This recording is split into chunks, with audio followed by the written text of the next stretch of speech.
안녕하세요. 예, 안녕하세요, 백 대표님. 네, 반갑습니다. 예, 오늘은 그 법인에 대해서 얘기를 좀 나눠봤으면 좋겠습니다. 예, 네, 최근에요. 그 9.13 대책 이후에 이 부동산을 살 때 대출을 못하게 하는 강력한 규제들이 있다 예, 보니까 예, 이 투자자들이 법인을 만들기 시작을 하면서 어찌 보면 법인이 굉장히 좀 대세가 됐어요. 예. 네. 근데 어려움은 그닥 없는데 임차인들 입장에서는 이 법인이 소유자일 때 좀 겁을 내시는 게 있거든요. 아무래도 음. 그게 습관화되지 않았기 때문에 그렇지 않을까 아, 생각이 네. 들어요. 익숙하지 않으신 것 그렇죠. 같아요. 예. 그리고 이 특히나 공인중개사 분들이 법인이 소유자일 때 조금 음, 불리할 수도 있다, 뭐 위험하다 이렇게 겁을 주시다 보니까 예. 임차인들 분께서는 더 겁을 내시는 것 같아요. 그런 음. 부분이 실제로 있습니다. 아, 예. 네, 그렇군요. 그러면 우리가 법인일 때, 즉 예. 소유자가 법인일 때 어떤 게 문제점일 수 있는지 정확하게 알고 가야 좋을 것 같아서요. 예. 오늘 이 시간은 소유자가 법인일 때 이 상황을 가지고 좀 다뤄보도록 하겠습니다. 먼저는 법인이 소유자인 거는 저희가 어떻게 확인을 할 수 있을까요? 예, 이 일반적으로는 우리가 이제 자연인, 개인이죠. 네네. 개인이 부동산을 소유했을 때는 그 사람이 소유자냐 아니냐 이거 확인하는 것은 간단합니다. 네. 부동산 등기부를 떼보고 거기 인적사항이 나와 있거든요. 그리고 그 사람을 직접 불러야 돼요. 네. 불러서 신분증을 가지고 대조 확인해야 돼요. 음. 또 사진이 맞는지도 봐야 되죠. 아, 왜냐하면 네. 주민등록증 같은 경우를 위조한 경우가 상당히 있었거든요. 오죽하면 그 이름을 네. 개명을 하시는 분들이 있더라고요. 예. 그렇게 해서 또 서류를 맞추기도 하고. 그래서 그 정도만 확인하면 돼요. 이제 네. 실제 사람을 불러서. 그런데 법인 같은 경우는 법인이 얼굴을 볼 수가 없잖아요. 아, 네, 그렇죠. 예, 그리고 법인이 소유자이긴 하지만 법인은 무생물이기 때문에 네. 이 법인의 대표자가 실제 법인을 대리해서 법인의 기관으로서 각종 법률 행위를 한단 말이죠. 그런데 이 대표자가 진짜인지 가짜인지 그것도 또 문제가 돼요. 그래서 아까 방금 전에 이제 말씀드린 것도 답변을 드리면은 어떻게 법인 소유냐 이걸 하려면 부동산 등기부등본을 떼보고 네. 그다음에 법인 등기부등본을 떼봐야 돼요. 법인 등기부등본은 다시 또 어디서 발급이 가능할까요? 그 등기소에서 발급 가능하고요. 등기소. 또 인터넷을 통해서 둘 다 발급이 가능합니다. 네, 그럼 네. 우리가 보통 등기부등본을 띄려는 뭐 동사무소에 많이 가는데 동사무소에는 조금 띄기 어려운 거죠. 동사무소에서는 이제 그 무인 등본 발급기가 있다면 모를까. 네네. 이제 보통 이제 직접 가서 뗄 때는 등기소에 가야 되고 그렇지 않으면 이제 무인 등본 발급기도 뗄 수 있는데 네. 이제 굳이 그렇게 할 거 없이 네. 그 인터넷을 통해서 그건 뭐 공인 인증서 없어도 되거든요. 네. 그래서 그렇게 떼서 발급해가지고 반드시 부동산 소유자가 법인일 때는 이 법인이 지금 현재 임대하고자 하는 법인하고 동일체냐 이걸 확인을 하셔야 돼요. 아, 네. 특히 법인 같은 경우는 같은 이름을 쓰는 법인이 있어요. 시를 달리할 때는. 아, 네, 그렇죠. 그러니까 이제 반드시 소재, 본점, 소재지 같은 걸 다 확인해서 소유자 여부를 정확하게 확인을 하셔야 됩니다. 네, 그럼 먼저는 개인이 아닌 법인이기 때문에 등기부등본과 법인의 등기부등본을 같이 한번 봐서 확인을 하라는 얘기인 그렇죠. 거죠. 그게 네. 이제 소유관계를 네. 정확하게 확인하는 방법이 됩니다. 네, 알겠습니다. 그럼 첫 번째는 소유관계 확인이었고요. 그러면 이렇게까지 법인일 때 조심해야 되는 건 어떤 이유에서일까요? 어차피 저희가 뭐 돈을 보증금을 주고 저희가 거기에 들어가서 살면 되는 건데, 네, 어떤 게 문제일까요? 자, 개인 같으면은 예를 들어서 이제 개인이 임대를 했을 때는 네. 그 보증금을 받기가 상당히 쉽습니다. 보증금을 잘 반환받을 수 있느냐가 지금 포인트인 거군요. 가장 중요한 거죠. 네. 예. 네.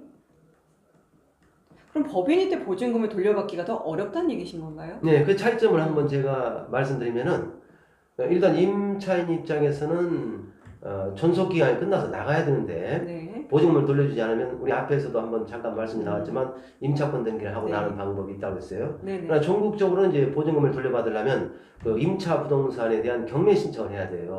그렇죠? 네네. 경매 신청을 해서 못 받은 돈이 있을 때는 임대인한테 평생 따라다니는 거예요. 아, 네. 임대인 소득이 있다. 그러면 받을 여지가 있잖아요. 앞으로 뭐 사업을 한다든가. 그런데 그 반면에 법인의 경우에는 물론 임차 부동산을 경매를 해서 다 받았다면 문제가 없는데 못 받았을 때는 네. 그런 때는 이제 법인을 상대로 반환 청구 소송을 제기해서 이제 추가로 받아내야 되는데 이 법인이라는 것이 네. 이게 시중에서 말하면 조금 어울리는 용어가 될지 모르겠지만 깡통법인. 아, 네. 돈이 없는데 그렇죠. 사업자만 있는. 네. 네. 뭐 보증금 요즘은 이제 법인의 자본금에 제한이 없지 않습니까? 100만 원짜리도 있을 수 네. 있고 또 없을 수도 있어요. 그러다 보니까 그 부동산 가지고 변제 못하면 결국 할 방법이 없는 거예요. 그런 의미에서 본다면 법인은 개인이 임대인 경우보다 조금 더 좀 불리한 부분이 있지 않느냐. 근데 어떻게 보면 개인에게도 돈을 보증금을 못 돌려받으면 잔존 채권인 거잖아요. 그렇죠. 그럼 법인도 잔존 채권이니까 언젠가는 받을 수 있을 건데 어찌 보면 법인은 그 파산을 한다거나 했을 때 책임의 주체가 명확하지 않은 측면 때문에 더 그런 건가요? 그렇죠. 법인이 책임지기 때문에 대표이사가 연대 보증을 하지 않은 이상은 그럼 법인은 의미가 없는 거예요. 재산이 없으면. 네. 그리고 의도적으로 활동 안 하겠죠. 네네. 왜? 돈을 벌면 채권 집행이 들어오니까 그 구성원들이 네네. 그 법인을 가지고 하진 않을 것이고 그 버리고 네. 다른 법인으로 또 만들어서 또 활동한다든가 아. 그런 가능성들이 충분히 있기 때문에 그런 점에서는 조심을 해야 될 것입니다. 그러면 법인일 때 가지고 있는 자산에 따라 보증금 회수가 더 어려울 수 있다. 예. 네. 그렇게 정리하면 될 것 같고요. 자, 그러면 우리가 개인이 아닌 법인일 때 이제 임대차 계약은 어쨌든 맺으려고 할 거란 말이에요. 예. 그때 저희가 어떤 체크를 해야 된다거나 뭐 요거 정도는 꼭 확인해라 라고 하는 키포인트가 있을까요? 그렇죠. 일반 개인보다는 더 많은 부분을 조사를 해야 되는데 첫째는 이제 법인의 경우는 법인이든 일반이든 네. 임대차를 할 때는 국세나 지방세 체납한 사실이 있는지 반드시 그 조세 네. 체납 사실이 있는지를 확인해야 돼요. 네. 왜냐하면 조세가 이미 밀려 있는데 내가 후발적으로 나중에 임차권을 설정하고 대항력권과 확정자를 받았다 하더라도 네. 나중에 경매가 됐을 때는 소액 보증금이 아닌 이상 네. 조세보다 밀리게 돼 있어요. 이게 그 개인한테도 어떻게 보면 이제 포증계약서가 그 생겨났을 때도 다가구 임차인이 너무 많은데 말 그대로 조세 채권이나 이런 것들이 먼저 와서 위험할 수 있으니 꼭 국세 완납 증명서를 보여줘라 그러면 라고는 돼 있지만 이게 강행 규정이나 뭐 이런 게 아니다 보니까 예, 실선에서는 저희가 임차인이 저 이거 국세 완납한 거 보여주세요 라고 했을 때 보여줄 수 있는 소유자들이 몇 명이나 있을까? 법인의 경우는 보여주는데요. 네네. 일반 개인의 경우에는 좀 꺼려하죠. 아무래도 사적 부분이라서. 네, 그러나 안 보여준다고 하면, 그걸 네. 밝히지 않는다고 하면 네. 이제는 임차인이 선택을 해야 돼요. 그런 위험을 감수하고 임대차를 할 것이냐 네네. 아니면 안 할 것이냐 그건 선택의 문제이기 때문에 달리 법으로 강제할 수 있는 방법은 없습니다. 그렇군요. 하면 당연히 좋으나 소유자가 꼭 해줘야 되는 건 아닌 거죠. 그러니까 그렇죠. 법적으로 강제되는 건 아니죠. 네, 요청을 했을 때 꼭 해야 되는 건 예. 아니다. 그러나 이제 임대차 관계를 꼭 원한다면 네. 뭐 임대인이 그걸 숨길 이유가 없잖아요. 네. 숨긴다면 오히려 그것이 좀 더 의심스럽다고 봅니다. 지금처럼 전세가 좀 더 약세일 때는 얼마든지 이제 소유자 입장에서는 전세를 내보내야 하기 때문에 보여줄 수 있을 것 같은데 이 몇 년 전만 해도 전세가 막 강세일 때는 그 저희가 이제 수업을 해드리고 꼭 이런 것들을 확인하십시오라고 얘기했더니요 거의 10명 중에 대다수가 다 주인이 싫다고 합니다. 그냥 딴 데 가서 전세 구하세요. 그렇게 하는 수밖에 없어요. 네, 그렇게 얘기하셨다고 네. 하더라고요. 그래서 이걸 좀 더 이 임차인들을 보호해 줄 수 있게 정말 모든 계약 시에 이 소유자가 저 국세 다 냈어요, 뭐 세금 다 냈어요라고 하는 서류가 꼭 첨부되도록 했으면 참 좋겠어요. 그게 왜 그러냐면 이제 참고로 말씀드리면 네, 이 조세가 얼마나 무섭냐면요. 네, 바로 이 서초동 인근에서 네네. 경매로 나온 아파트를 제가 이제 알아요. 아는데 그 주인이 네. 양도소득세를 한 6억여 원을 안 낸 거예요. 임차인은 그 사실을 모르고 들어갔어. 네. 모르고 들어갔어요. 자, 아무리 몰랐다 하더라도 양도소득세 법정기일이 이미 임대차 성립일보다 빠르기 때문에 나중에 그 부동산이 경매가 된다면 그렇게 되면 조세가 먼저 빠져나기 때문에 임차 보증금은 그 부동산 가액에 비례해서 조세 금액이 크다면 거의 못 받을 수가 있어요. 네. 자, 그러면 처음에 갈 때는 막 그런 일이 있겠어 하지만 일단 사건이 터지고 나면 왜 그걸 조사를 안 했지? 그래서 오늘 저희들이 이런 얘기를 하는 것은 하고 안 하고는 당사자가 아닌 이제 태클 문제인데 바로 이런 위험성이 있다는 것 정도는 알고서 그리고 이제 대처를 해야 될 거 아니겠습니까? 저는 이게 공인중개사 분들께서도 조금 더 신경을 써주셔야 되는 부분일 것 같아요. 당연히 그렇죠. 네, 어차피 이 공인중개사비는 이 거래를 완벽하게 하기 위해서 안전하기 위해서 치르는 비용인데 솔직히 이런 뭐 전세 금액이 큰 물건들을 다룰 때 과연 공인중개사분들이 이런 조세에 대한 부분까지를 꼭 체크를 해주실까라고 놓고 보면 거의 안 해주시는 것 같거든요. 아까 그 앞에 말씀드린 사례는 개인이었거든요. 네. 개인인데도 양도세가 6억여 원이 그 체납돼가지고 네. 그런 문제가 생겼던 것인데 법인의 경우는 더 심각할 수 있어요. 네. 법인의 경우는 각종 법인에 관련된 세금뿐만 아니라 이제 조세 문제뿐만 아니고 더 심각한 게 뭐냐면 임금의 문제죠. 아, 네, 임금 체불. 왜냐하면 사업자이실 테니까. 그렇죠. 네. 그래서 아무래도 이제 직원들이 많을 수 있겠네요. 맞아요. 네, 그래서 임금은 이제 그 지금 배당 체계에서는 네. 최우선 변제를 가지고 있는 임금이 있고 네. 그보다 아래인 단순 우선 변제를 가진 그 임금이 있는데 네. 단순 우선 변제를 가진 임금은 일단 저당권과 같은 담보권보다는 늦으니까 네. 언제나 네. 상관이 없어요.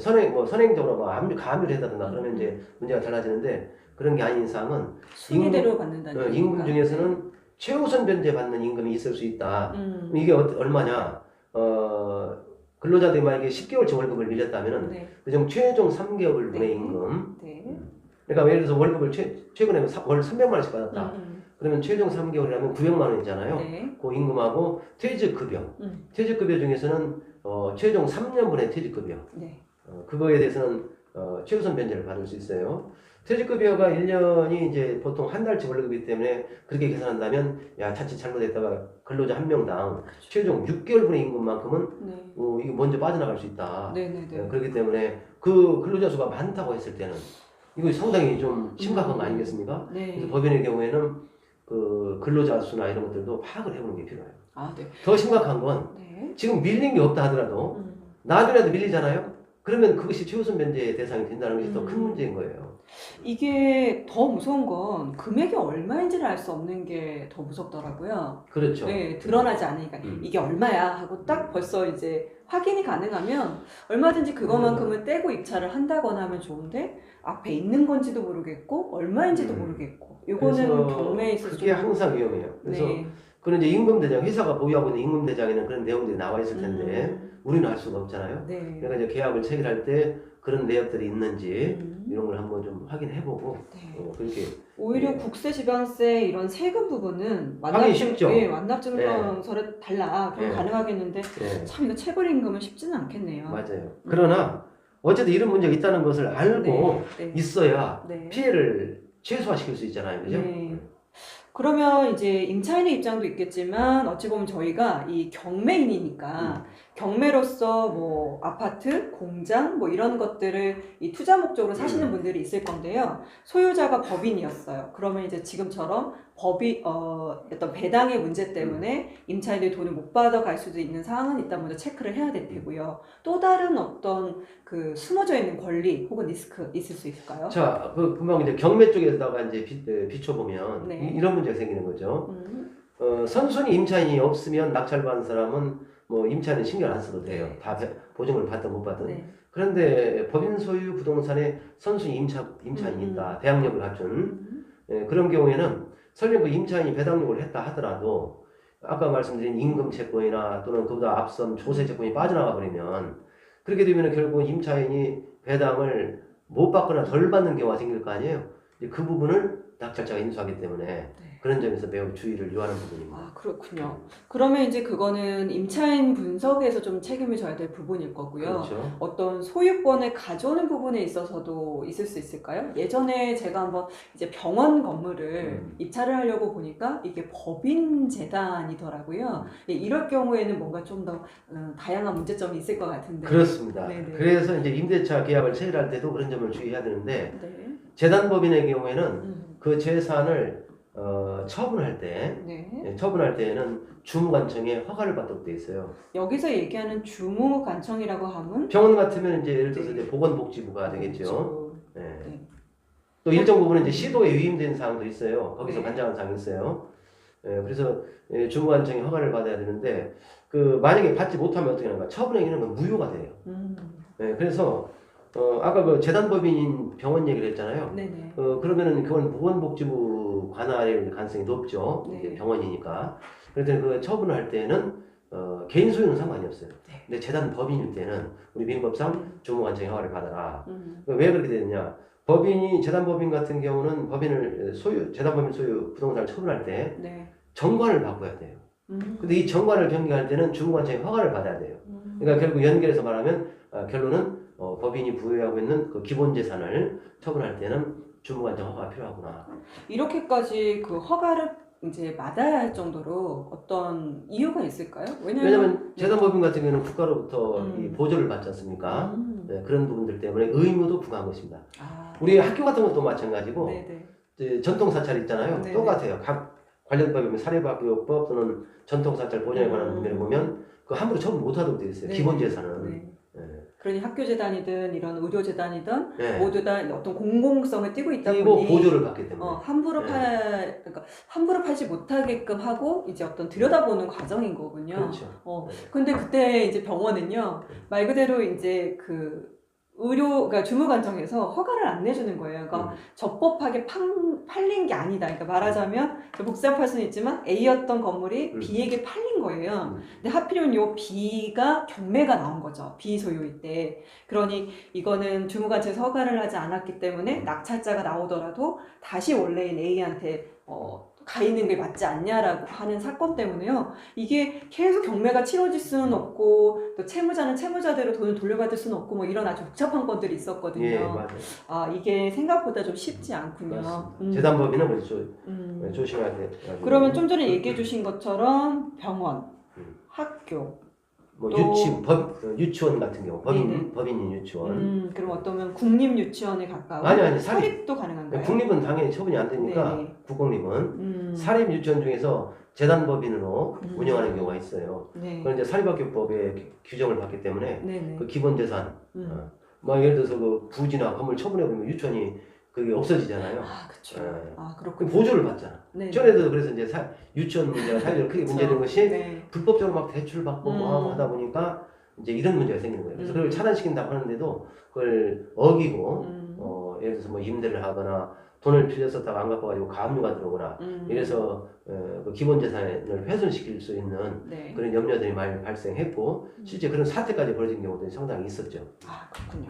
그럼 아까 종교까지 그러면은 거의 뭐 병원, 학교, 유치원, 종교 시설 요 정도가 어찌 보면 재단법인 측에 좀 들어가고 재단법인 소유 일대. 일대. 예, 사찰이나 교회 같은 것도 개인 소유일 때는 괜찮은데 그 종류를 불문하고 재단법인이 소유일 때는 주무관청 허가를 받아야 된다. 그래서 요것만 더 체크해보자 예. 이거네요. 임대차 할 때도 그래서 매우 조심해야 된다. 그러면 소유관계 먼저 체크하고 그 다음에 임금 체불이 혹시 있을지 혹은 조세가 세금을 있을지. 안 낸 게 있을지 체크 그 다음에 재단법인의 소유인지 한번 체크 그리고 재단법인이라면 주무관청의 허가가 득했는지 뭐 이런 것들을 봐야 될 것 같고요.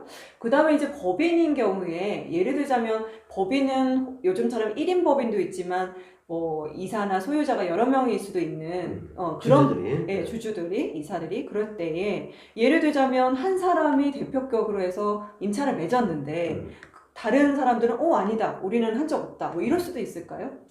그래서 이제 그렇게 되면 이제 분쟁이 생기는데요. 정관에 일단 그 법인 소유 부동산을 처분할 때는 이사회 결의를 보통 거치도록 되어 있어요. 네네. 그리고 대부분 다 그렇게 되어 있어요. 네. 정족수나 이런 것도 대부분 다 정관에 네. 나와 있어요. 네. 물론 없을 때는 이제 상법에 정해진 대로 하지만 그렇기 때문에 이 법인 소유 부동산에다가 임대차를 할 때는 첫째는 대표자부터 확인해야 돼요. 그래서 네. 뭐 다른 서류는 다 뗄 수 있거든. 등기부등본 갖고 사업자 등록증, 인감도 어떻게 뭐 입수를 했을 수 있고. 네네. 근데 거기 나타난 자가 만약 대표자가 아니다. 도장도 막 어디서 뭐 위조해가지고 비슷하게. 일반인들이 그 2년까지 정확하게 볼 전문적인 식견이 없잖아요. 그렇기 때문에 그렇게 서류 같은 걸 유지해서 나타날 수 있기 때문에 대표자가 진짜인지 아닌지 반드시 확인해야 되는데 아까 그래서 네. 신분증 네. 하고 이 법인 등기부등본에 등재된 네. 기재된 대표자 인적사항을 대조를 해보고 신분증에 나와 있는 사진과 실제 앞에 있는 실물과 대조 확인을 해봐야 될 것이다. 제가 여쭤본 건 조금 다른 의미였는데, 그러니까 말 그대로 대표자는 맞아요. 그런데 요즘은 뭐 말 그대로 주주가 아닌데도 이제 직원처럼 대표이사직을 하고 있는 사람들이 있단 말이에요. 근데 그랬을 때 이 사람이 단독으로 계약을 맺을 수 있냐라는 거죠. 가능하죠. 네, 그리고 그 사람이 어떤 주주들한테 통보를 하지도 않고 위임받지도 않고 마치 자기가 그냥 대표가 맞으니까 계약 체결을 해버린 거예요. 네. 보증금도 받았어요. 네. 근데 나중에 주주들이 보니까 우리는 그렇게 위임한 적 없는데 라고 했을 때 문제가 되느냐? 아니요. 원래 기본적으로 이제 대표자가 맞다고 하면 네. 아니라고 하면 이제 문제가 심각하죠. 네. 그때 위임 권한이 있어야 돼요. 근데 맞다고 하면은 그건 당연히 법인의 대표자는 법인의 기관이기 때문에 법인의 행위예요. 그렇기 때문에 그 자체는 유효합니다. 그러니까 법인은 그 모든 행위를 직접 할 수 대표자를 통해서 할 수 있다고 있죠. 본다라는 거죠. 그렇죠. 예, 그러면은 대표자를 통해서 할 수 있어요.